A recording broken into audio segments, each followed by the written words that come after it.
আমার প্রিয় ভাইরা, যারা কোরআনের বিরুদ্ধাচরণ করবে, যারা কোরআনের কথা বলার পরে, যারা কোরআনের কথা যিনি বলবেন, কোরআনের সঠিক দাওয়াত দেওয়ার পরে অনেক মুনাফিক মার্কা মুসলমান নামধারী মুনাফিক রয়েছে, যারা ওই কোরআনের মাহফিল যারা করবে, কোরআনের কথাগুলো যারা বলবে, তাদের বিরুদ্ধাচরণ করে। কথা বলেন ঠিক কিনা? আমার নবীজি যখন এই কোরআন আল কারীমের দাওয়াত দিতে শুরু করলেন, বিশ্ব নবীকে পাথর মারা হলো। আমার নবীজির উপরে তায়েফবাসীরা পাথর মারতে শুরু করলেন। আমার নবীজিকে কেমন করে পাথর মারা হয়েছিল আমার প্রিয় ভাইরা শোনেন। আমার নবী বিশ্ব নবী সাল্লাল্লাহু আলাইহি ওয়াসাল্লামকে পাথর মারতে শুরু করলেন।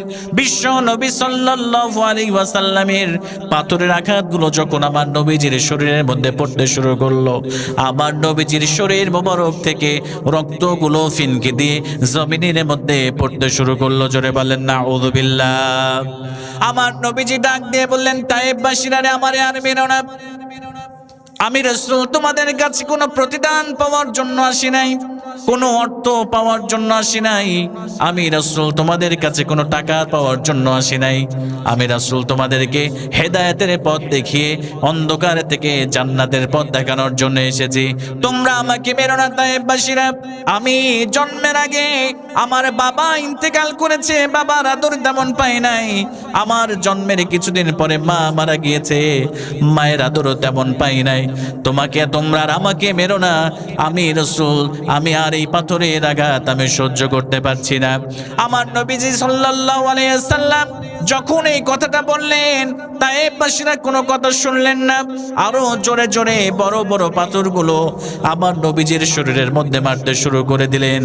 আমার প্রিয় ভাইয়েরা, এক সময় আমার নবীজি পাথরের আঘাতে রক্তক্ষরণ এমন পর্যায়ে চলে গেল, রক্ত শূন্যতায় আমার নবীজি ওই তায়েফের ময়দানে পাহাড়ের পাদদেশে অজ্ঞান হয়ে আমার নবীজি পড়ে গিয়েছে। জোরে বলেন নাউযু বিল্লাহ। আমার মুসলমান ভাইয়েরা, আল্লাহর নবীজি এই কোরআনের পক্ষে থাকার কারণে, আল্লাহর নবীজি এই কোরআনের সঠিক দাওয়াত দেওয়ার কারণে বিশ্ব নবীকে কেমন করে পাথর মারা হয়েছিল। আমার প্রিয় ভাইয়েরা, আম্মা জান আয়েশা কি বলছেন শুনেন। আম্মা জান আয়েশা সিদ্দিকা রাদিয়াল্লাহু তাআলা আনহা বলছেন, আমি মাঝে মাঝেই, আম্মা জান বললেন, আমি মাঝে মাঝেই বিশ্ব নবীর শরীরের মধ্যে জাইতুনের তেল মালিশ করে দিতাম। আম্মা জান একদিন বিশ্ব নবীকে বললেন, ইয়া রাসূলুল্লাহ, ইয়া হাবিবাল্লাহ, হুজুর, আপনার শরীরের মধ্যে, আপনার পিঠের মধ্যে ছোট্ট ছোট্ট কালো কালো দাগগুলো গর্ত হয়ে আছে। ইয়া রাসূলুল্লাহ, আপনি আমাকে জানায় দেন এইগুলো কিসের দাগ? আপনার শরীরে কি কখনো ঘা পচড়া হয়েছিল নাকি? আপনার শরীরে কি কখনো পক্স হয়েছিল নাকি? বিশ্ব নবী সাল্লাল্লাহু আলাইহি ওয়াসাল্লাম এই কথাটা যখনই শুনলেন, শোনার পরে আম্মা জান আয়েশাকে বললেন, আয়েশা রে, শুনে রাখো, আমি নবীজি এমন নবী, আমার শরীরের মধ্যে ঘা পচড়া তো দূরের কথা, আমি রাসূলের শরীরে কখনো মশা বসে নাই, আমি রাসূলের শরীরে কখনো মাছি বসে নাই। ও আয়েশা, শুনে রাখো, তুমি যে ছোট্ট ছোট্ট দাগের কথা বলছো, আয়েশা রে, এইগুলো হচ্ছে তায়েফের ময়দানে আমি রাসূল যখন কোরআন নিয়ে গিয়েছিলাম, ওই তায়েফের ময়দানে কোরআন প্রচার করার কারণে তায়েফবাসীরা আমাকে আঘাত করেছিল, আমাকে পাথর নিক্ষেপ করেছিল। ওই পাথরের আঘাত লেগে আমার শরীরটা ক্ষতবিক্ষত হয়ে গিয়েছিল। ওই পাথরের আঘাতগুলো আমি বিশ্ব নবীর শরীর থেকে এখনো পর্যন্ত মুছে যায় নাই। জোরে বলেন নাউযু বিল্লাহ। এজন্য আমার প্রিয় ভাইয়েরা, আল্লাহর নবী বিশ্ব নবীর মতো শ্রেষ্ঠ মানব এই পৃথিবীতে ছিল না। সেই রাসূল যখন কোরআনের কথা বলেছে, কাফিরেরা বিশ্ব নবীর বিরুদ্ধে, আল্লাহ রাব্বুল আলামিনের হাবিবের বিরুদ্ধাচরণ করেছে, আল্লাহর নবীজিকে অত্যাচার করেছে, এমনকি দুনিয়া থেকে বিদায় করে দেওয়ার ষড়যন্ত্র তারা করেছিল। জোরে বলেন নাউযু বিল্লাহ। আল্লাহ রাসূল সাল্লাল্লাহু আলাইহি ওয়াসাল্লাম এই কোরআন প্রচার করার কারণে বিশ্ব নবীর উপর নির্যাতন করা হয়েছে। আল্লাহ রাসূলকে গলায় রশি বেঁধে টানা হয়েছে। বিশ্ব নবী যখন নামাজে গিয়েছে, আল্লাহ রাসূল সাল্লাল্লাহু আলাইহি ওয়াসাল্লামের মাথার উপরে কাফিররা উটের পচা গলা নারী ভুঁড়িগুলো তারা চাপিয়ে দিয়েছে। তবুও কিন্তু আমার রাসূল সাল্লাল্লাহু আলাইহি ওয়াসাল্লাম এই কোরআনের প্রচার এবং প্রসার থেকে আল্লাহর নবী কখনো পিছনে ফিরে যায় নাই। কাফিররা বলেছিল, وقال الذين كفروا لا تسمعوا لهذا القرآن والغوا فيه لعلكم تغلبون। কাফিররা তারা বৈঠক করে বলল, লা তাসমাউ লিহাযাল কুরআন, মানুষদেরকে এই কোরআন আল কারীম শ্রবণ করতে দেওয়া যাবে না। মুহাম্মদ যেখানে কোরআন তেলাওয়াত করবে, কোরআনের প্রচার করবে, তোমরা বাধা দাও, সেখানে গিয়ে তালি বাজাও, তোমরা হট্টগোল বাঁধিয়ে দাও। যদি এই কাজগুলো তোমরা করতে পারো তাহলে তোমরা সফলতা অর্জন করবা, তোমরা বিজয় হয়ে যাবে। জোরে বলেন নাউযুবিল্লাহ। সেই যে বিশ্বনবীর সময় এই কোরআনের বিরুদ্ধচারণ করা হয়েছে, আজকে বুঝি বিরুদ্ধচারণ করা হয় না? আজকেও কি হয়? দেখবেন আবু জেহেলের উত্তর সুরে কিছু আছে, আবু লাহাবের উত্তর সুরে কিছু আছে। গোটা পৃথিবীতে বাংলাদেশে যেখানেই হোক, মমতা জাপা এসে যদি গান বলে, যদি বিভিন্ন ধরনের কনসার্ট হয়, সেখানে কোনো 44 জারি করা হয় না, 144 জারি করা হয় কোরআনের মাহফিলে। কথা বলে ঠিক কিনা? এরকম আছে না নাই প্রিয় ভাইয়েরা? এরকম অনেক রয়েছে যারা কোরআনের বিরুদ্ধচারণ করে, যারা কোরআনের বিপক্ষে কথা বলে। আল্লাহর কসম করে বলছি, তাদের জন্যই দুনিয়াতে লাঞ্ছনা, তাদের জন্যই দুনিয়াতে যন্ত্রণাদায়ক শাস্তি রয়েছে। এবং তাদের জন্য আল্লাহ পাক শুধু দুনিয়াতে নয়, যারা কোরআনের বিরুদ্ধচারণ করবে, আল্লাহ পাক তাদেরকে পরকালেও তাদের জন্য যন্ত্রণাদায়ক শাস্তি আল্লাহ পাক রেডি করে রেখেছে। কথা বলেন ঠিক কিনা? এই জন্য প্রিয় ভাইয়েরা, আমরা কোরআনের পক্ষে থাকবো। রাজি আছি তো ইনশাআল্লাহ? সবাই রাজি আছি তো ইনশাআল্লাহ? ইনশাআল্লাহ। এমন একটি কিতাব আল্লাহ পাক তাহলে আমাদের জন্য রহমত করে পাঠিয়ে দিয়েছে। তাহলে এই যে রহমত, আমরা যদি আমাদের জীবনে বাস্তবায়ন করি, আমাদের জীবনের প্রত্যেকটা ক্ষেত্রে এই কোরআন দ্বারা যদি পরিচালনা করি, তাহলে সেখানে বরকত আছে না নাই? সবাই বলেন না, বরকত আছে না নাই? আল্লাহ রাব্বুল আলামিন এমন একটি কোরআন আল কারীম নাজিল করলেন, বিশ্বনবী সাল্লাল্লাহু আলাইহি ওয়াসাল্লাম, আল্লাহর নবীজি বললেন, তিনটা জিনিস এই পৃথিবীতে এমন রয়েছে যার দিকে যদি কেউ নজর করে, রব্বুল আলামিন তার আমল নামায় সওয়াব দিয়ে দেন। জোরে বলেন সুবহানাল্লাহ। সাহাবায়ে কেরাম বললেন, ইয়া রাসূলুল্লাহ, কোন তিনটা জিনিস? আল্লাহর নবীজি বিশ্বনবী সাল্লাল্লাহু আলাইহি ওয়াসাল্লাম বললেন, এক নম্বরে আন-নাযারু ইলাল কাবা, আল্লাহর কোন বান্দা বান্দি যদি মক্কায় গিয়ে কাবার দিকে যদি নজর করে, রব্বুল আলামিন কাবার দিকে নজর করার সঙ্গে সঙ্গে তার আমল নামায় সওয়াব দিয়ে দেয়। জোরে বলেন সুবহানাল্লাহ। বিশ্বনবী সাল্লাল্লাহু আলাইহি সাল্লাম দুই নম্বরের কথা বললেন। সাহাবায়ে কেরাম বলেন, রাসূলুল্লাহ, কোন জিনিসের দিকে দুই নম্বরে তাকালে সওয়াব হয়? বিশ্বনবী সাল্লাল্লাহু আলাইহি ওয়াসাল্লাম বললেন, দুই নম্বরে আন-নাযরু ইলাল ওয়ালিদাইন, কোন ব্যক্তি যদি, কোন সন্তান যদি তার মায়ের দিকে, বাবার দিকে নেক নজর দিয়ে তাকায়, রব্বুল আলামিন ওই সন্তানের আমল নামায় একটি কবুল হজের সওয়াব দিয়ে দেয়। জোরে বলেন সুবহানাল্লাহ। এবার বিশ্বনবী সাল্লাল্লাহু আলাইহি ওয়াসাল্লাম তিন নম্বরে বললেন, আল্লাহর নবীজি বিশ্বনবী তিন নম্বরে বললেন, আন-নাযরু ইলাল মাসআব, আল্লাহর কোন বান্দা বান্দি ছোট্টবেলায় কোরআন পড়ে নাই, ছোট্টবেলার কোরআন শেখার সৌভাগ্য হয় নাই, এরপরে যখন বৃদ্ধ হয়েছে, বুঝতে পেরেছে কোরআন পড়তে হবে, আল্লাহর কোন বান্দা বান্দি যদি এই কোরআনের দিকে নজর করে, কোরআনের দিকে হাতটা বুলিয়ে দেয় আয়াতের দিকে, রব্বুল আলামিন আয়াতের দিকে নজর দেওয়ার কারণে, কোরআনের দিকে নজর দেওয়ার কারণে তার আমল নামায় সওয়াব লিপিবদ্ধ করে দেন। জোরে বলেন সুবহানাল্লাহ। কেমন একটি কিতাব পেলাম যে কোরআনের দিকে যদি কেউ তাকায়, আল্লাহ পাক সুবহানাহু ওয়া তাআলা ওই ব্যক্তির আমল নামায় আল্লাহ পাক সওয়াব লিপিবদ্ধ করে দেন। জোরে বলেন সুবহানাল্লাহ। কিন্তু আমার প্রিয় ভাইয়ের আফসোসের বিষয় কোথায় জানেন? আমার অনেক মুসলমান ভাইয়েরা রয়েছে যারা 30 বছর নামাজ পড়ে, 40 বছর নামাজ পড়ে, 50 বছর নামাজ পড়ে। যদি বলা যায়, ভাই সূরাতুল ফাতিহা বলেন তো দেখি, আমার অনেক মুসলমান ভাইরা আছে সূরাতুল ফাতিহা বলতে পারেন, এরকম আছে না নাই? যদি বলা যায় সূরাতুল ফাতিহা পড়েন তো চাচার 7 আয়াত পড়তে গিয়ে দাঁত ভেঙে যাওয়ার উপক্রম হবে, তবুও তারা সূরাতুল ফাতিহা পড়তে জানেন না। আমার মুরব্বী চাচামেরা ভালো করে খেয়াল করেন, যখন এই কোরআন নাজিল হয়ে গেল, আল্লাহ নবী সাহাবায়ে কেরামরা সবাই যুবক ছিল না। অনেকেই বলে, ভাতিজা কোরআন পড়তে চাই কিন্তু কোরআন তো মুখে আসে না। আমার চাচামেরা ভালো করে শোনেন, হযরত আবু বকর রাদিয়াল্লাহু তাআলা আনহু, হযরত ওমর রাদিয়াল্লাহু তাআলা আনহু, হযরত আব্দুল্লাহ ইবনে আব্বাস রাদিয়াল্লাহু তাআলা আনহু, তারা কেউ যুবক ছিল না যখন কোরআন নাজিল হলো, তারা বৃদ্ধ ছিল, তারা বয়সপ্রাপ্ত ছিল। আমার প্রিয় ভাইয়েরা, তারা যদি কোরআন পড়তে পারতো, কোরআন শিখতে পারতো, আপনার সব কাজ চলে, ব্যবসা চলে, বাণিজ্য চলে, চলে, মাঠে কাজ চলে, ধানের খেতে কাজ চলে। আপনি এই অজুহাত কখনো দেখাতে পারবেন না। রব্বুল আলামিন যদি কিয়ামতের দিন আপনাকে প্রশ্ন করে, আমার অমুক অমুক গোলামগুলো 50 বছর 60 বছরে কোরআন শিখেছে, তোমরা কেন শেখো নাই? সেই দিন কিয়ামতের দিন আপনার আর কোনো জবাব থাকবে না। কথা বলেন ঠিক কিনা? আপনার কোনো জবাব থাকবে না। এজন্য চাচামেরা যারা আসছেন এই কোরআন শেখার জন্য, মাদ্রাসা আছে, মসজিদ ইমাম সাহেবকে ধরে আপনি চেষ্টা করেন, তবুও তো কিয়ামতের মাঠে বলতে পারবেন, আল্লাহ আমি চেষ্টা করেছিলাম। আল্লাহ পাক চাইলে এই চেষ্টার উসিলা করে আপনাকে মাফ করে দিতে পারেন। আমার যুবক ভাইরা যারা আসছো, ভালো করে আবার খেয়াল করো। অনেক যুবকেরা আছে ইকোনমিক্স নিয়ে অনার্স মাস্টার্স কমপ্লিট করে ফেলেছে, ফিজিক্স নিয়ে, কেমিস্ট্রি নিয়ে, ইংলিশ লিটারেচার নিয়ে পড়াশোনা করেছে, ডক্টরেট করেছে, অনার্স মাস্টার্স কমপ্লিট করে ফেলেছে, এমবিবিএস করেছে, এফআরসিএস করেছে, বিএসসি এমএসসি সব কমপ্লিট করে ফেলেছে। কিন্তু অনেক যুবক ভাইরা আল্লাহর এই কোরআন পড়তে পারেন, এরকম যুবক আছে না নাই? সবাই বলেন না কেন, এরকম যুবক আছে না নাই? আমার যুবক ভাইরা শোনো, আজকে তোমরা বিভিন্ন সাবজেক্টে অনার্স মাস্টার্স কমপ্লিট করো, কোনো সমস্যা নাই। একবার ভালো করে খেয়াল করো, আল্লাহর কোরআন যদি তুমি না শিখো, আল্লাহর কোরআন যদি তুমি না পড়ো, আল্লাহ রাব্বুল আলামিন কিয়ামতের দিন কঠিন মুসিবতের সময় তোমার ইংলিশের ব্যাপারে জিজ্ঞেস করা হবে না। আল্লাহ রাব্বুল আলামিন ফিজিক্সের কথা জিজ্ঞেস করবে না, কেমিস্ট্রির কথা জিজ্ঞেস করবে না। আল্লাহ রাব্বুল আলামিন তোমাকে দুনিয়ার কোনো বিষয়ের ব্যাপারে জিজ্ঞাসা করবে না।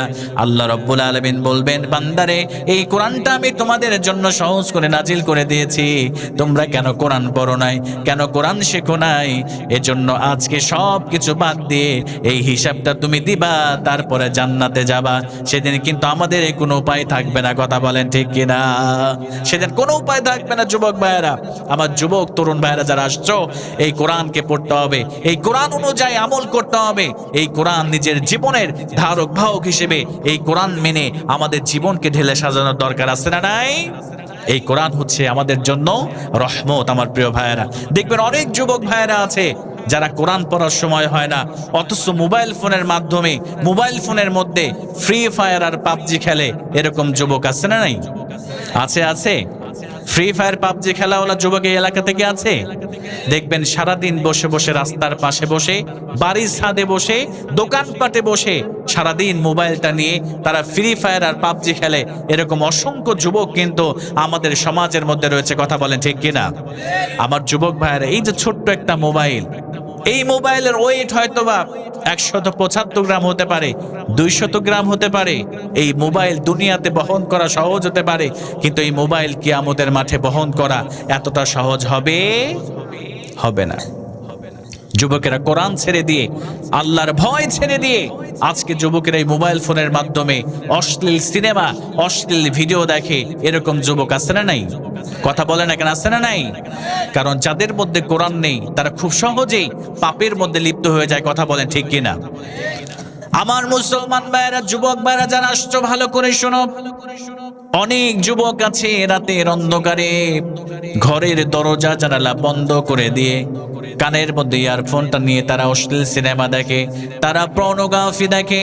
আমার যুবক ভাইরা, ভালো করে লক্ষ্য করো, তুমি যখন ঘরের দরজা জানালা বন্ধ করে দিয়ে যখন অশ্লীল সিনেমা দেখছো, আল্লাহ রাব্বুল আলামিন তোমাকে কতটা রহম করেছে, আল্লাহ তোমার উপরে কতটা রহমত দান করেছে। আল্লাহ রাব্বুল আলামিনের নাফরমানি যখন তুমি করছো, আল্লাহ ইচ্ছা করলে তোমার জন্য আল্লাহ অক্সিজেনকে বন্ধ করতে পারতো, কিন্তু রাব্বুল আলামিন তোমার জন্য অক্সিজেনকে বন্ধ করে নাই। তুমি যখন আল্লাহর নাফরমানিতে লিপ্ত হয়েছো, আল্লাহ রাব্বুল আলামিন ঘরের দরজা জানালার ফাঁক ফোকর দিয়ে তোমার জন্য অক্সিজেনের ব্যবস্থা করে দিয়েছে। জোরে বলেন সুবহানাল্লাহ। তুমি যখন আল্লাহর নাফরমানিতে লিপ্ত হয়েছো, আল্লাহ পাক তোমার অক্সিজেনকে বন্ধ করতে পারতো, কিন্তু আল্লাহ অক্সিজেন বন্ধ না করে তোমার জানালা দরজার ফাঁক দিয়ে তোমার জন্য অক্সিজেনের ব্যবস্থা আল্লাহ পাক করে দিয়েছেন। জোরে বলেন আল্লাহু আকবার। আমার যুবক ভাইরা, ভালো করে লক্ষ্য করো, তোমরা যখন অশ্লীল সিনেমা দেখছো, তখন যদি মালাকুল মউত চলে আসে, আল্লাহ রাব্বুল আলামিন বলছেন ফাইদা জাযালহুম লা ইস্তাখিরুনা সাআতা ওয়া লা ইস্তাকদিমুন, যখন মালাকুল মউত চলে আসবে, এক সেকেন্ড এদিকেও করা হবে না, এক সেকেন্ড ওদিকেও করা হবে না, নির্ধারিত টাইমে তোমার রূহটা কবজ করে ফেলা হবে। আমার যুবক ভাইরা, যারা অশ্লীল সিনেমা দেখো, তুমি একবার চিন্তা করে দেখো, অন্তরের কানটা লাগিয়ে দাও। যখন তুমি কানের মধ্যে ইয়ারফোন দিয়ে অশ্লীল সিনেমা দেখছো, এমন সময় যদি মালাকুল মউত চলে আসে, তোমার রূহটা কবজ করে নেওয়া হবে। তোমার মোবাইলের মধ্যে অশ্লীল সিনেমা চলছে, মোবাইলটা পাশেই পড়ে থাকবে, তোমার মা দূর দিয়ে আসবে, তোমার বাবা দূর দিয়ে আসবে, ভাই আসবে, আসার পরে দেখবে তোমার নিথর দেহটা পড়ে আছে, পাশেই তোমার মোবাইল ফোনটার মধ্যে অশ্লীল সিনেমা চলছে, পর্নোগ্রাফি চলছে। সেই দৃশ্যটা কত করুণ হবে, কত লজ্জাদায়ক হবে। শুধু এটা দুনিয়ার কথা বললাম, আর এর কারণে পরকালে আল্লাহ রাব্বুল আলামিন তোমার জন্য যন্ত্রণাদায়ক শাস্তি আল্লাহ রাব্বুল আলামিন রেডি করে রেখেছে। জোরে বলেন নাউযুবিল্লাহ। যুবক, একবার ভাবো, আল্লাহর দিকে ফিরে আসো, ব্যাক টু ইওর লর্ড, তোমার রবের দিকে ফিরে আসো। তুমি দেখছো না তুমি আল্লাহর কত নাফরমানি করছো, আল্লাহ পাকের হুকুম তুমি মানছো না। মসজিদে মুয়াজ্জিন আযান দিয়ে দেয়, তুমি ওই সময় বসে বসে ফেসবুক চালাও, ইউটিউবে নাটক দেখো, সিনেমা দেখো, অথচ মসজিদে যখন হাইয়া আলাস সালাহ হাইয়া আলাল ফালাহ বলে তোমাকে আহ্বান করা হয়, তুমি নামাজ পড়ো না, তুমি আল্লাহর নাফরমানি করছো। কিন্তু তোমার রব কিন্তু তোমার জন্য অক্সিজেন আর রিজিককে আল্লাহ পাক বন্ধ করে দেয় না। জোরে বলেন সুবহানাল্লাহ। আল্লাহ ইচ্ছা করলে পারতেন না রিজিক বন্ধ করে দিতে? পারতেন। দেখো না, দুনিয়াতে যাদের গার্লফ্রেন্ড রয়েছে, যাদের প্রেমিকা রয়েছে, তার হারাম রিলেশনশিপ যারা করো, যদি প্রেমিকাকে ডিরেক্ট কল দেয়া বন্ধ করে দাও, তাকে যদি নিয়ে রেস্টুরেন্টে ঘুরতে যাও বন্ধ করে দাও, তাকে যদি হাদিয়া গিফট দেওয়া বন্ধ করে দাও, তাহলে সে তোমার সঙ্গে ব্রেকআপ করে অন্য একটা ছেলের সঙ্গে রিলেশনশিপ নতুন করে শুরু করবে। কথা বলে ঠিক কিনা? কিন্তু তুমি প্রত্যেক দিন 5 ওয়াক্ত নামাজ, তোমার রবের ডাকে সাড়া দিচ্ছ না, নামাজ ছেড়ে দিচ্ছ, আল্লাহর নাফরমানিতে তুমি লিপ্ত হয়ে যাচ্ছ। কিন্তু তোমার রব তোমাকে কত ভালোবাসে, তোমার রব তোমাকে কত মহব্বত করে। তোমার আল্লাহ, তোমার রব তোমার সঙ্গে ব্রেকআপ করে নাই, তোমার জন্য প্রতিনিয়ত অক্সিজেন আর রিজিকের ব্যবস্থা করে দিচ্ছে। জোরে বলেন সুবহানাল্লাহ। এজন্য যুবক ভাইয়েরা, এই কোরআনকে আঁকড়ে ধরো। এই কোরআনকে যদি আঁকড়ে ধরতে পারো, আল্লাহ পাক সুবহানাহু ওয়া তাআলা তোমার জীবনটাকে আল্লাহ পাক জিরো থেকে আল্লাহ হিরো বানাই দিবেন। জোরে বলেন আল্লাহু আকবার। আমার প্রিয় ভাইয়েরা, দেখেন কেমন করে কোরআনের সংস্পর্শে আসলে এই কোরআন আপনাকে জিরো থেকে আল্লাহ পাক সুবহানাহু ওয়া তাআলা আপনাকে হিরো বানাই দিবে। আব্দুল্লাহ জুল বাদাজাই নামে একজন সাহাবী, তিনি তখনও ইসলাম কবুল করেন নাই। তিনি তার চাচার কাছে আসলেন। ছোট্টবেলায় বাবা মারা গিয়েছে, চাচার কাছে বড় হয়েছে, চাচা অর্থ সম্পদ দিয়ে সে অনেক এখন ধনাঢ্য একজন ব্যক্তি হয়েছে। চাচার কাছে এসে বললেন, চাচা, ভালো করে খেয়াল করেন যুবক ভাইয়েরা, কেমন করে জীবনটাকে তারা জান্নাতের রঙে রাঙিয়েছে। চাচার কাছে বললেন, চাচা, মুহাম্মদ নামের যে ব্যক্তিটা মক্কার মধ্যে রয়েছে, এই মুহাম্মদের ব্যাপারে তোমার ধারণা কি? এই মুহাম্মদের ব্যাপারে তোমার ধারণা কি? আমাকে একটু জানায় দাও। চাচা বললেন, মুহাম্মদ নামের যে ব্যক্তিটা রয়েছে, তার মতো ভালো মানুষ এই দুনিয়াতে আর কেউ নাই। জোরে বলেন সুবহানাল্লাহ। এবার ভাতিজা বললেন, চাচা, মুহাম্মদের উপরে যে কোরআনটা আছে, ওই কোরআনটা নাকি অনেক সুন্দর কোরআন, ওই কোরআনটা যে একবার শুনবে সে নাকি মুগ্ধ হয়ে যায়, পাগল হয়ে যায়। ও চাচা, আপনি কি মুহাম্মদের ব্যাপারে আপনি কি ধারণা রাখেন? আপনি কি মুহাম্মদের কোরআনের উপরে আপনি কি ইসলাম কবুল করে কোরআনের উপরে আপনি কি ঈমান আনবেন নাকি মুহাম্মদের উপরে আপনি কি ঈমান আনতে চান নাকি? এবার চাচা বললেন, ভাতিজারা শুনে রাখো, মুহাম্মদ সব থেকে ভালো মানুষ, মুহাম্মদ সব থেকে উত্তম চরিত্রের মানুষ, মুহাম্মদের মতো এত সুন্দর চেহারার মানুষ এই দুনিয়াতে আর কেউ নাই। আমার প্রিয় ভাইয়েরা, বলেন তো দেখি, আমার রাসূলের মতো এত সুন্দর চেহারার মানুষ এই দুনিয়াতে আর দ্বিতীয়টি ছিল নাকি? সবাই বলেন না, ছিল নাকি? আমার রাসূলের কত সুন্দর চেহারা ছিল। বিশ্বনবীর ওই সুন্দর চেহারার দিকে তাকিয়ে অনেক কাফেরেরা আল্লাহ নবীজির সুন্দর চেহারা দেখে আল্লাহ নবীর প্রতি তারা ঈমান এনেছে। জোরে বলেন সুবহানাল্লাহ। আমার প্রিয় ভাইরা, বিশ্বনবীর কত সুন্দর চেহারা ছিল শোনেন। আল্লাহর নবীজি বিশ্বনবী একদিন চাঁদনি রাতে বসে আছেন, পূর্ণিমার চাঁদনি রজনীতে আল্লাহর নবীর একজন সাহাবী পাশেই বসে আছেন। আল্লাহর নবীর সাহাবী বললেন, একবার আমি ওই পূর্ণিমার চাঁদের দিকে তাকালাম, একবার আমি আমার রাসূলের দিকে তাকালাম, একবার আমার রাসূলের দিকে তাকালাম, একবার ওই পূর্ণিমার চাঁদের দিকে তাকালাম। আমি লক্ষ্য করে দেখলাম ওই পূর্ণিমার চাঁদের চেয়ে আমার রাসূলের চেহারা সুন্দর। জোরে বলেন সুবহানাল্লাহ। শুধু তাই নয় আমার প্রিয় ভাইরা, আমার রাসূলের চেহারা কত সুন্দর ছিল। হযরত আম্মা জান আয়েশা সিদ্দিকা রাদিয়াল্লাহু তাআলা না বললেন, আমার রাসূলের এত সুন্দর চেহারা ছিল, ওই যে মিশরের নারীরা হযরত ইউসুফ আলাইহিস সালাতু ওয়াস সালামকে দেখে তারা মালটা কাটতে গিয়ে তারা তাদের আঙ্গুল কেটে ফেলেছিল। আর আমার রাসূলের চেহারা এত সুন্দর ছিল, যদি তারা আমার রাসূলের চেহারা দেখতো তারা মালটা কাটতে গিয়ে হাত কেটে ফেলতো না, তারা তাদের কলিজাটা কেটে ফেলতো, তবুও তারা টের পেত না। জোরে বলেন সুবহানাল্লাহ। আমার প্রিয় ভাইরা, ভাতিজা বলল, চাচা মুহাম্মাদের মতো এত সুন্দর চেহারার মানুষ দ্বিতীয়টা নাই, মুহাম্মাদের মতো এত উত্তম আচরণের মানুষ দ্বিতীয়টা নাই। চলেন চাচা আমরা দুজন মিলে বিশ্ব নবী মুহাম্মদ রাসূলুল্লাহ সাল্লাল্লাহু আলাইহি ওয়াসাল্লামের প্রতি ঈমান আনি। জোরে বলেন সুবহানাল্লাহ। এবার চাচা বললেন, ভাতিজারে এইটা তুমি কি বললা, এইটা তুমি কি বললা রে ভাতিজা? মুহাম্মাদের মতো শ্রেষ্ঠ মানুষ এই দুনিয়াতে নাই, ঠিক আছে, মুহাম্মাদের মতো সুন্দর চেহারার মানুষ এই দুনিয়াতে আর একটাও খুঁজে পাওয়া যাবে না, মক্কায় পাওয়া যাবে না, মদিনায় পাওয়া যাবে না। কিন্তু ভাতিজারে শুনে রাখো, আমি আমার বাপ দাদার ধর্ম ত্যাগ করে মুহাম্মাদের ধর্মকে কখনো কবুল করব না। জোরে বলেন নাউযুবিল্লাহ। এবার ভাতিজা বললেন, চাচা মনে বড় ইচ্ছা ছিল আমি আর আপনি একসঙ্গে কালিমা পড়ে মুসলমান হয়ে যাব, কিন্তু আপনি চাচা ঈমান আনলেন না, আপনি মুহাম্মাদের ধর্মকে বিশ্বাস করবেন না। চাচা আপনি জেনে রাখেন, আমি আপনার সামনে আমি কালিমার স্বীকৃতি দিয়ে আমি নিজেই মুসলমান হয়ে গেলাম। জোরে বলেন সুবহানাল্লাহ।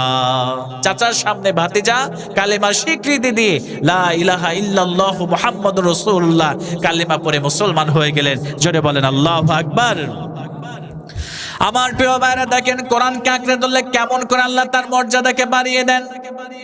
এবার ভাতিজা যখন কোরআনের স্বীকৃতি, যখন ইসলামের স্বীকৃতি দিলেন, ইসলাম কবুল করলেন, বিশ্বনবীর প্রতি ঈমান আনলেন, কোরআনের প্রতি ঈমান আনলেন। এবার চাচা বললেন, ভাতিজারে এটা তুমি কি করলা?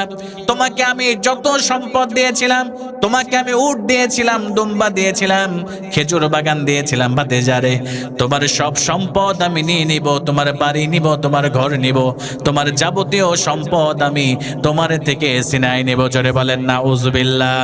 এবার ভাতিজা বললেন, চাচা আমি কোনো টেনশন করি না, আমার কোনো চিন্তা নাই, আপনি যে খেজুর বাগান দিয়েছিলেন চাচা, আমি আপনার সেই দেওয়া খেজুর বাগানগুলো দিয়ে দিলাম, আপনার উট আপনাকে ফিরিয়ে দিলাম, আপনার বাড়ি আপনাকে দিয়ে দিলাম, আপনার দুম্বা ভেড়ার পাল আমাকে দিয়েছিলেন, সব কিছু দিয়ে দিলাম।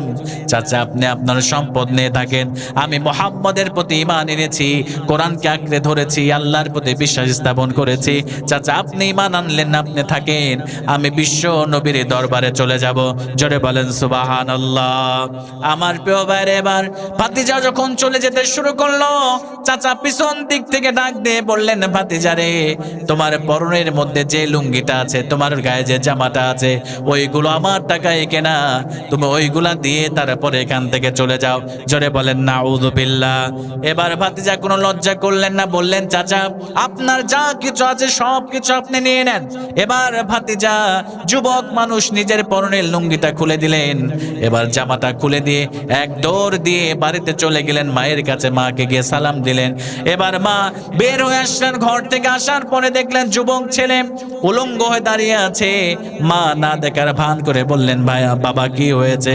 এবার ওই যুবক ছেলেটা মাকে ডাক দিয়ে বললেন, মা ইসলাম কবুল করার কারণে, কোরআনকে আঁকড়ে ধরার কারণে, আমি আল্লাহর প্রতি বিশ্বাস স্থাপন করার কারণে আমার চাচা সব কিছু আমার থেকে কেড়ে নিয়েছে, এমনকি পরনের লুঙ্গি আর জামাটা পর্যন্ত আমাকে দেয় নাই। জোরে বলেন নাউযুবিল্লাহ। এবার সন্তান মায়ের কাছ থেকে বললেন, মা আমার একটা কাপড় দাও। এবার মা ঘরের মধ্যে থেকে একটা কাপড় দিয়ে দিলেন। কাপড়টা পাওয়ার পরে এবার আমার প্রিয় ভাইয়েরা কাপড়টাকে দুইটা খণ্ডে ভাগ করে এবার একটা শরীরের মধ্যে দিলেন, একটা পরনে পড়লেন। এবার পরে 450 মাইল হেঁটে মক্কা থেকে তিনি মদিনায় চলে গেলেন। জোরে বলেন সুবহানাল্লাহ। আমার প্রিয় ভাইরা এশার সালাত আদায় করলেন মদিনার মধ্যে, মসজিদ নববীর মধ্যে এশার নামাজ আদায় করে বিশ্বনবী খেয়াল করলেন পিছন দিক থেকে কে যেন উস্কো ঘুস্কো চুল না খাওয়া শরীর, দুর্বল শরীর নিয়ে কে যেন দাঁড়িয়ে আছে। আল্লাহর নবীজি তাকে বললেন তোমরা সবাই তাকে আসার জন্য জায়গা করে দাও। আল্লাহর নবীর সাহাবী এবার সাহাবায়ে কেরাম জায়গা করে দিলেন আল্লাহ রাব্বুল আলামিনের হাবিবের কাছে। আল্লাহর নবীর সাহাবী আসলেন, আল্লাহ রাব্বুল আলামিনের হাবিব বিশ্বনবী জিজ্ঞেস করলেন তোমার নাম কি, কোথায় তোমার বাড়ি, তোমার কোথায় ঘর। এবার আব্দুল্লাহ বিশ্বনবী সাল্লাল্লাহু আলাইহি সাল্লাম তার সব কিছু শুনে ওই সাহাবীটার নামকরণ করলেন আব্দুল্লাহ জুল বাদাজাইন। বিশ্বনবী সাল্লাল্লাহু আলাইহি ওয়াসাল্লাম এবার সাহাবায়ে কেরামদেরকে ডাক দিয়ে বললেন আমার আব্দুল্লাহর ঈমান বড় ঈমান, আমার আব্দুল্লাহর ঈমান বড় দামি ঈমান। তোমরা আব্দুল্লাহকে আহলে সুফার মধ্যে থাকতে দাও, তাকে নামাজ শেখাও, তাকে কোরআন শেখাও এবং তাকে তোমরা ইসলাম সম্পর্কে তাকে তোমরা জানায় দাও। জোরে বলেন সুবহানাল্লাহ। এবার আল্লাহর নবী সাহাবী আব্দুল্লাহ জুল বাদাজাইন আস্তে আস্তে কোরআন শিখতে শুরু করলেন, আল্লাহ রাসূল থেকে ইসলাম শিখতে শুরু করলেন। এত জোরে জোরে তিনি রাতের বেলা কোরআন আল কারীম তেলাওয়াত করতে শুরু করলেন। আল্লাহ রাসূলের কাছে অন্যান্য সাহাবায়ে কেরাম বললেন ইয়া রাসূলুল্লাহ আপনার সাহাবী এত জোরে জোরে কোরআন তেলাওয়াত করে আমাদের ডিস্টার্ব হয়। আল্লাহ রাসূল বললেন আমার সাহাবীরা শুনে রাখো, আমার আব্দুল্লাহ জুল বাদাজাইনের ঈমান বড় দামি ঈমান, তোমরা তাকে কোরআন পড়তে বাধা দিও না। সে যত জোরে কোরআন পড়ুক ইচ্ছা পড়ুক, তোমরা তাকে ডিস্টার্ব করো না, কারণ এই কোরআনের জন্য ইসলামের জন্য সে কিছুই নিয়ে আসতে পারে নাই। সে সব কিছু ছেড়ে দিয়ে সে পরনের কাপড়টা পর্যন্ত নিয়ে আসতে পারে নাই, তোমরা তাকে বাধা দিও না। জোরে বলেন সুবহানাল্লাহ। এবার আব্দুল্লাহ জুল বাদাজাইন ইন্তেকাল করলেন জ্বরে আক্রান্ত হয়ে। আল্লাহ রাসূল সাল্লাল্লাহু আলাইহি ওয়াসাল্লাম তার কবরের উপরে হাত দিয়ে বলেন আল্লাহ আমি আমার সাহাবী আব্দুল্লাহর উপরে খুশি আছি। সে কোরআনকে মহব্বত করত, কোরআনকে ভালোবাসতো, আমি রাসূলকে ভালোবাসতো। আল্লাহ হে আমার রব আমি তার উপরে খুশি আছি, তুমিও তার উপরে খুশি হয়ে তুমি তার কবরকে জান্নাত বানিয়ে দাও। জোরে বলেন সুবহানাল্লাহ। আমার প্রিয় ভাইরা এটা কেন হয়েছে? এর পিছনে একটাই কারণ, সেটি হচ্ছে এই যে রহমত নামক যে কিতাবটি পেয়েছে, এই কোরআনকে তারা আঁকড়ে ধরে এই কোরআন অনুযায়ী তারা তাদের জীবনকে তারা পরিচালনা করেছেন। জোরে বলেন সুবহানাল্লাহ। এজন্য আমরাও যদি আল্লাহর এই কোরআনকে আঁকড়ে ধরতে পারি, আল্লাহর এই কোরআন দিয়ে আমরা যদি আমাদের জীবনটাকে ঢেলে সাজাতে পারি, তাহলে আল্লাহ পাক সুবহানাহু ওয়া তাআলা আমাদের জীবনটাকেও কিন্তু আল্লাহ পাক বরকতময় করে দিবেন। জোরে বলেন আল্লাহু আকবার। এরপরে হযরতে বেলাল রাদিয়াল্লাহু তাআলা আনহু, তিনার নাম শুনেছেন আপনারা?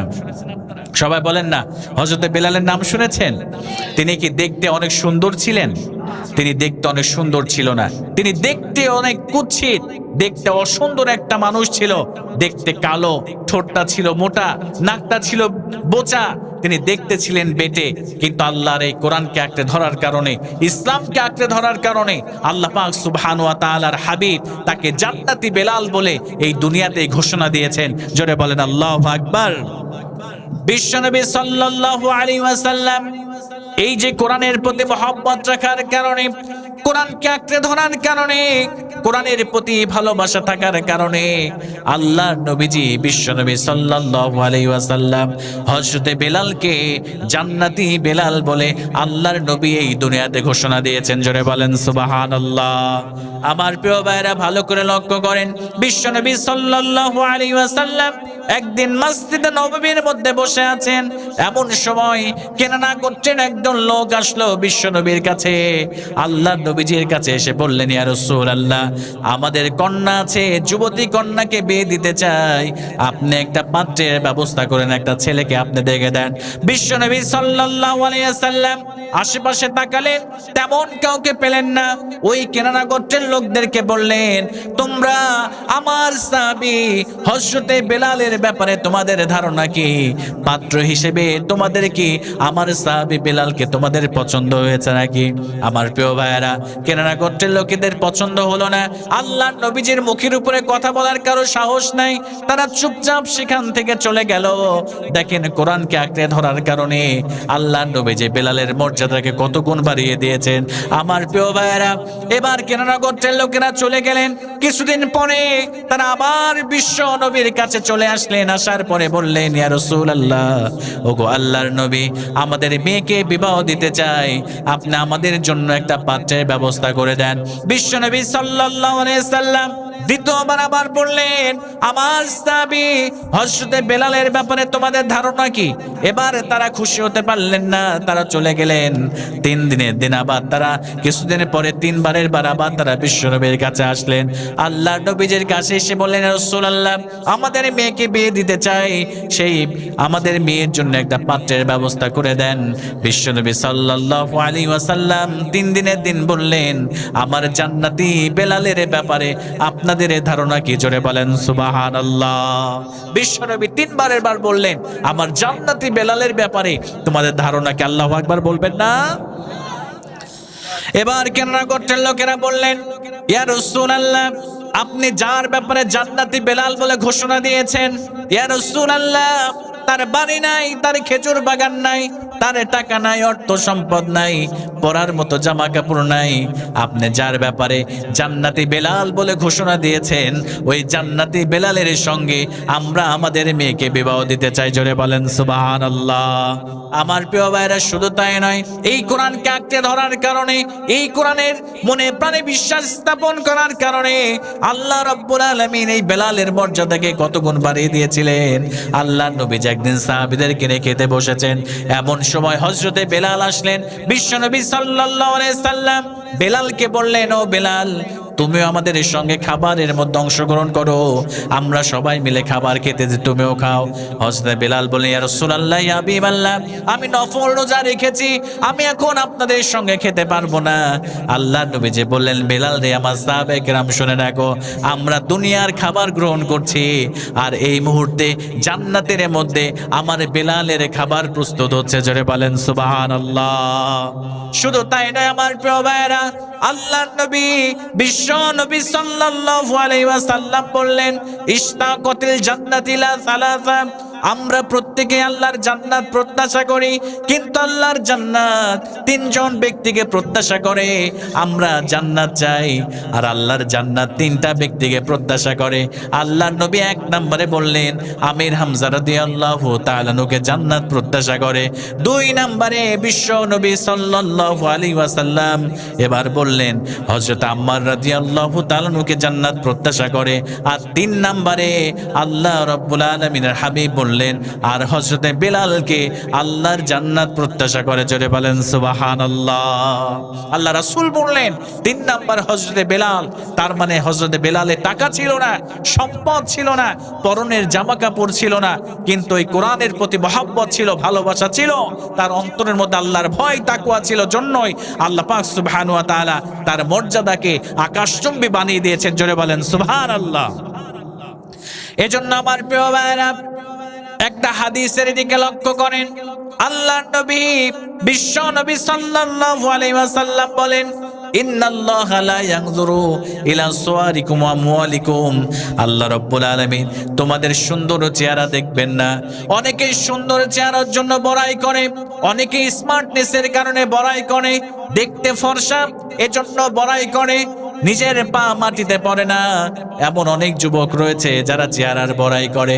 আমার প্রিয় ভাইয়েরা, আল্লাহ রাব্বুল আলামিনের হাবিব বলছেন, আল্লাহ রাব্বুল আলামিন তোমাদের চেহারা দেখবেন না, ওয়া আমওয়ালিকুম, তোমার সম্পদ দেখবে না, তুমি কত বড় বাড়ি তোমার আছে, তুমি এসি গাড়িতে ঘোরাফেরা করো, এইটা আল্লাহ দেখবে না, এসি বাড়িতে ঘুমাও, এইটা আল্লাহ দেখবেন না, তুমি কত ব্র্যান্ডের জামা ইউজ করো, কত ব্র্যান্ডের মোবাইল ফোন ইউজ করো, কত ব্র্যান্ডের জুতা তুমি ইউজ করো, রব্বুল আলামিন তোমার ওই ব্র্যান্ডের ঘড়ি দেখবে না, তোমার ব্র্যান্ডের জুতা দেখবে না। আল্লাহ রব্বুল আলামিন তোমার থেকে 2টা জিনিস দেখবেন। সবাই বলেন কয়টা জিনিস দেখবে? 2টা জিনিস দেখবে। বিশ্বনবী বললেন, ওয়ালাকি ইয়ানজুরু ইলা কুলুবিকুম ওয়া আমালিকুম, আল্লাহ নবী বিশ্বনবী বললেন, আল্লাহ রব্বুল আলামিন 2টা জিনিস দেখবেন। 1 নম্বরে হলো তোমাদের অন্তরের মধ্যে কতটুকু আল্লাহর ভয় রেখেছো, এটা দেখবেন। আর 2 নম্বরে কতটুকু নেক আমল করেছো, আল্লাহ রব্বুল আলামিন এই 2টা জিনিস তোমাদের থেকে দেখবেন। জোরে বলেন সুবহানাল্লাহ। আল্লাহ পাক তোমাদের অন্তর দেখবেন এবং কতটুকু নেক আমল করেছো, আল্লাহ পাক এইটা দেখবেন। এর জন্য প্রিয় ভাইরা, এই যে কোরআন আল কারীমের মাহফিল হচ্ছে, আমরা যদি এই মাদ্রাসার উদ্যোগে আয়োজন করা হয়েছে, আমরা যদি এই কোরআন নিজেরা পড়ি, এই কোরআন আমাদেরকে অনেক সম্মানিত করবেন। দুনিয়াতেও সম্মানিত করবেন এবং পরকালেও আল্লাহ পাক সম্মানিত করবেন। জোরে বলেন সুবহানাল্লাহ।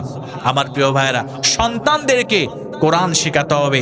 আপনি জেনারেল নলেজ তাদেরকে শেখান, ইংরেজি, অঙ্ক, বাংলা সব কিছু তাদেরকে শেখান, কোনো সমস্যা নেই। কিন্তু তার আগে বাচ্চাদেরকে ধর্মীয় শিক্ষা, তার আগে বাচ্চাদেরকে এই কোরআনের শিক্ষা দিতে হবে। কথা বলেন ঠিক কিনা? যদি আপনি কোরআনের শিক্ষা না দেন, এই সন্তান বড় হয়ে বাবা মাকে কষ্ট দিবে, বাবা মার অধিকার বুঝবে না। আপনি যদি কোরআনের শিক্ষা দিয়ে দেন ছোট্টবেলায়, সে যদি বড় হয়ে ইঞ্জিনিয়ার হয়, সে একজন আদর্শ ইঞ্জিনিয়ার হবে। সে যদি ডাক্তার হয়, সে একজন আদর্শ ডাক্তার হবে। কথা বলেন ঠিক কিনা? অথচ আজকে আমরা কপাল পোড়া মুসলমান, আমাদের সন্তানদেরকে আমরা কোরআন শিখাতে চাই না। বাসায় ইংরেজি, অঙ্ক এগুলো পড়ানোর জন্য আমরা টিউটর রাখি, তাদের অনেক বেতন দিয়ে আমরা সন্তানদেরকে প্রাইভেট পড়াই।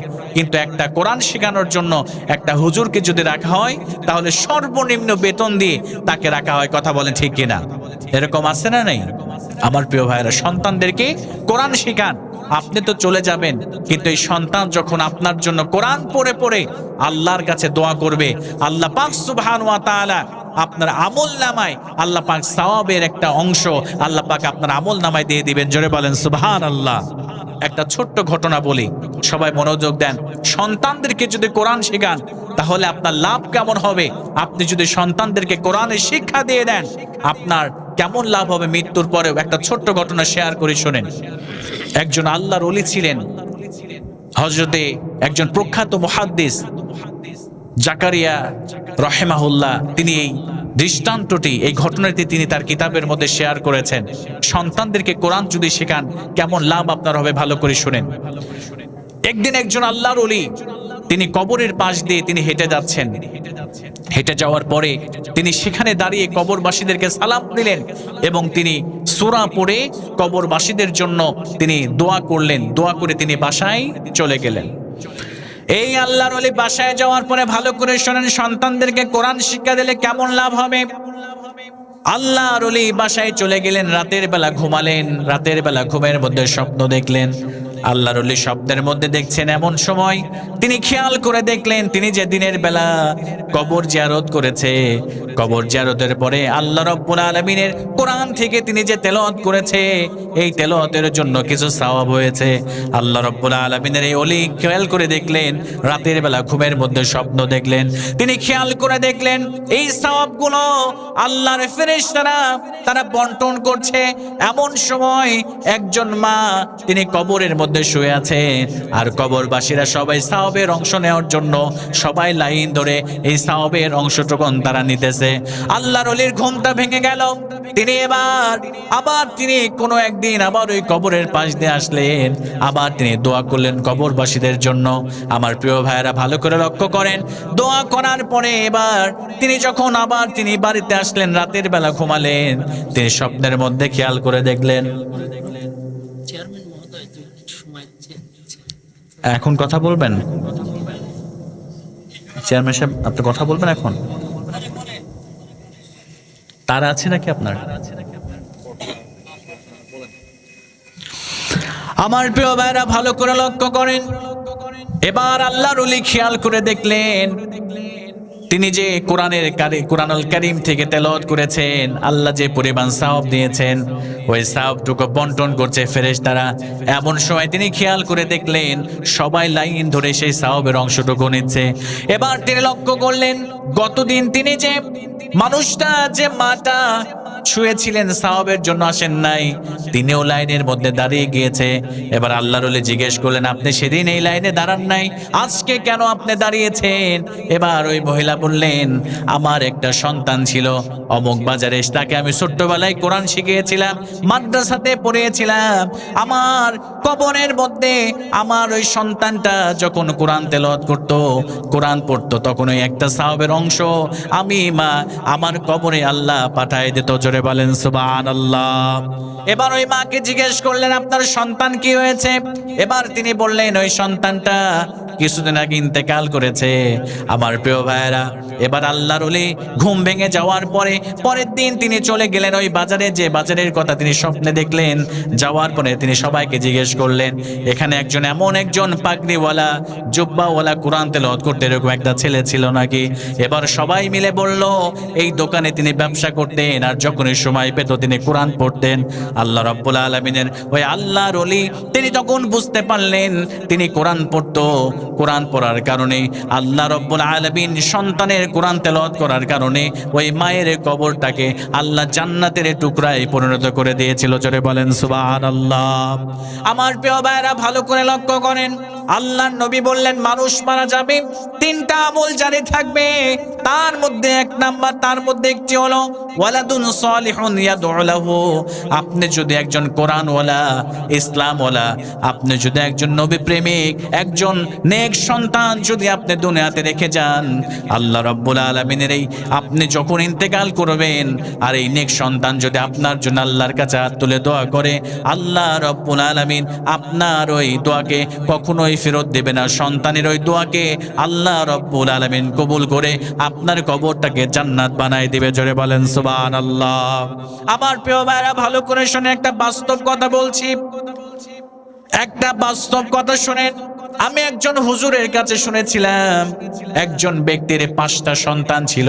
সবাই বলেন কয়টা সন্তান ছিল? 5টা সন্তান ছিল।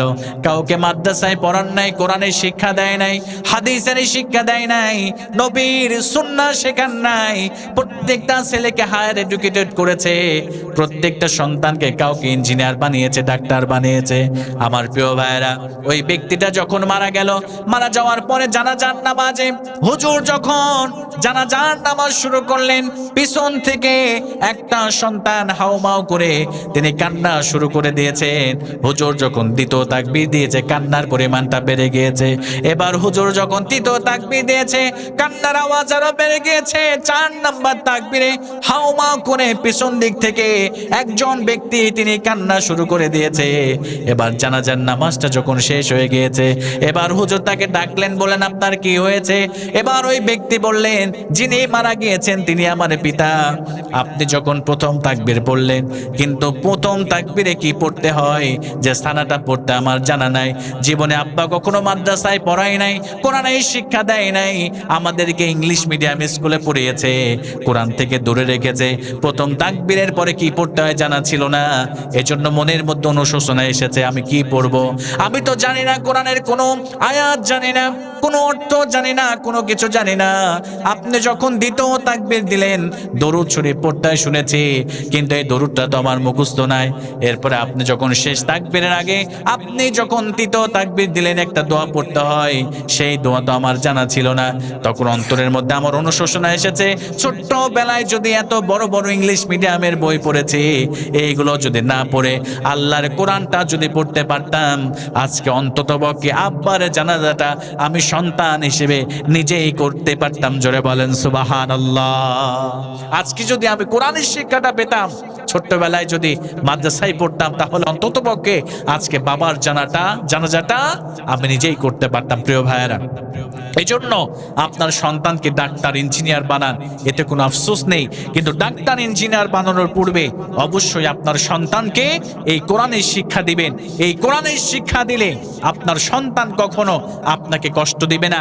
দেখবেন এই পৃথিবীতে আমাদের বাংলাদেশে বা আশেপাশে আপনি খেয়াল করে দেখবেন, কোনো হাফেজ, কোনো আলেম এরকম খুবই কম, আপনি দৃষ্টান্ত দিতে পারবেন না, খুবই কম সংখ্যক আছে বাবা মাকে কষ্ট দেয়। কিন্তু অধিকাংশ যারা এই কোরআনের জ্ঞান যাদের মধ্যে আছে, যারা ছোট্টবেলায় সন্তানদেরকে কোরআনের শিক্ষা দিয়েছে, ইসলামের শিক্ষা দিয়েছে, আল্লাহ রাসূলের আদর্শ শিখিয়েছে, তারা কখনো বাবা মাকে কখনো কষ্ট দেয় না।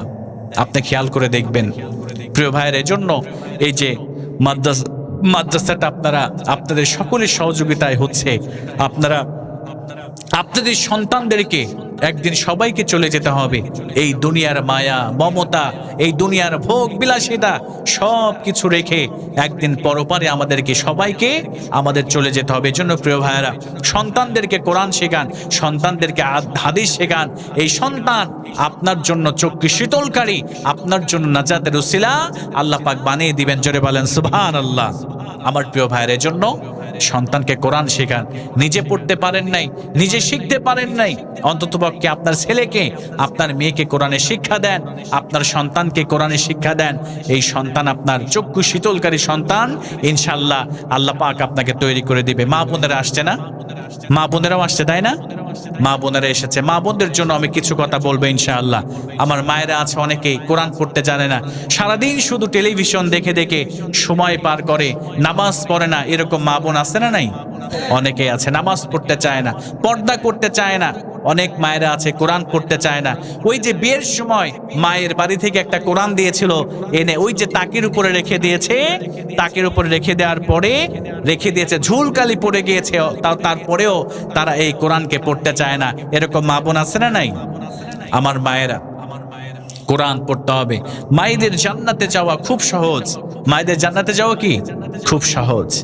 মাত্র 4টি আমল যদি কোনো মা, কোনো বোন যদি করতে পারে, আল্লাহ পাক ওই মায়ের জন্য, ওই বোনের জন্য জান্নাতের 8টি দরজা আল্লাহ পাক খুলে দিবেন। জোরে বলেন সুবহানাল্লাহ। বলেন না কয়টা আমল? সবাই বলেন কয়টা? 4টা আমল। আমার মায়েরা কানটা খাড়া করে দেন। আমার মায়েরা যারা আসছেন মনোযোগ দেন। কোন 4টা আমল করলে আল্লাহ পাক আপনাকে জান্নাতের মধ্যে, আল্লাহ পাক জান্নাতের 8টি দরজা আপনার জন্য খুলে দিবেন। আল্লাহ রাসূল সাল্লাল্লাহু আলাইহি ওয়াসাল্লাম বুখারীর বর্ণনায় আল্লাহ রাসূল সাল্লাল্লাহু আলাইহি ওয়াসাল্লাম বর্ণনা করে দিয়েছেন। ভালো করে শুনেন মায়েরা। বিশ্বনবী সাল্লাল্লাহু আলাইহি ওয়াসাল্লাম বললেন, আল মারআতু ইযা সাল্লাত খামসা। আল্লাহর নবী, বিশ্বনবী বললেন, একজন মা যদি 5 ওয়াক্ত নামাজ পড়তে পারে, সবাই বলেন কয় ওয়াক্ত নামাজ? আমার প্রিয় ভাইরা, একজন মা যদি 5 ওয়াক্ত নামাজ পড়তে পারে, আল্লাহ রাব্বুল আলামিন ওই মায়ের জন্য জান্নাতের 8টি দরজা খুলে দিবে। জোরে বলেন সুবহানাল্লাহ। একজন মা যদি 5 ওয়াক্ত নামাজ তিনি সঠিকভাবে আদায় করতে পারে, আল্লাহ পাক ওই মায়ের জন্য জান্নাতের 8টি দরজা আল্লাহ পাক খুলে দিবে। কিন্তু আফসোস হচ্ছে আমাদের সমাজে আমাদের মায়েরা নামাজ পড়তে চায় না। এরকম মা বোন আছে না? নাই? সারাদিন শুধু স্টার জলসা, জি বাংলা, জি সিনেমায় তারা নাটক নিয়ে পাগল হয়ে থাকে। নাটক দেখতে দেখতে সময় চলে যায়, অথচ তারা নামাজ পড়ে না। এরকম মা বোন কিন্তু আমাদের সমাজে রয়েছে। কথা বলেন ঠিক কিনা?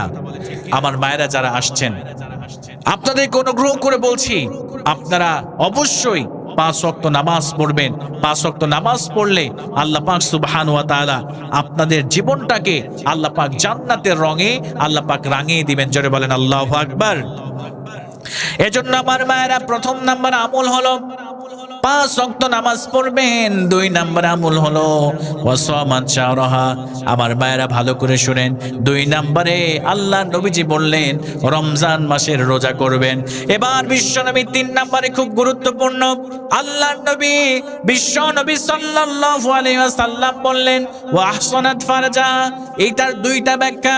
1 নম্বরে লজ্জা স্থানের হেফাজত করবে, আর 2 নম্বরে একজন মা পর্দা করবে, বোরকা পরে তার শরীরটাকে সুন্দর করে ঢেকে রাখবে, পর্দা করবে, তারা তাদের লজ্জা স্থানে হেফাজত করবে।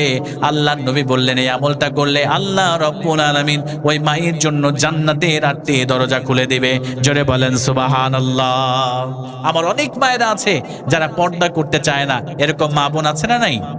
আমার মায়েরা, পর্দা করতে হবে, কারণ পর্দার মাধ্যমে আল্লাহ পাক একজন নারীর সম্মানকে আল্লাহ পাক আকাশচুম্বী করে দেন। জোরে বলেন সুবহানাল্লাহ। দেখবেন অনেক মায়েরা, আবার কিছু আছে বোরখা পরে, কিন্তু এমন টাইট ফিটিং বোরখা পরে শরীরের অঙ্গ প্রত্যঙ্গগুলো আরো ফুটে ওঠে। এরকম বোরখা আছে না? নাই? আমার মায়েরা, এরকম বোরখা পরবেন না। বোরখা হতে হবে ঢিলে ঢালা, সুন্দর পোশাক, সুন্দর বোরখা আপনাকে পরতে হবে, যাতে করে শারীরিক গঠন, যাতে করে শরীরের অবয়ব, যাতে করে বোঝা না যায়। কথা বলেন ঠিক কিনা? আবার দেখবেন অনেক যুবতী বোন আছে, হয়তোবা কথাগুলো খারাপ লাগবে, কিন্তু এগুলোই বাস্তব কথা। অনেক যুবতী বোন আছে দেখবেন হাতে মোজা পরে, পায়ে মোজা পরে, এরপরে 6 পাট্টার হিজাবও পরে, কিন্তু খেয়াল করে দেখবেন এই সমস্ত বোনদের দেখলে মনে হয় জান্নাত থেকে পালিয়ে এসেছে, অথচ তারা এই যে মোবাইল ফোনের মাধ্যমে 3-4টা ছেলের সঙ্গে হারাম সম্পর্ক করে। এরকম বোন আছে না? নাই? আমি কি ভুল বললাম প্রিয় ভাইয়েরা?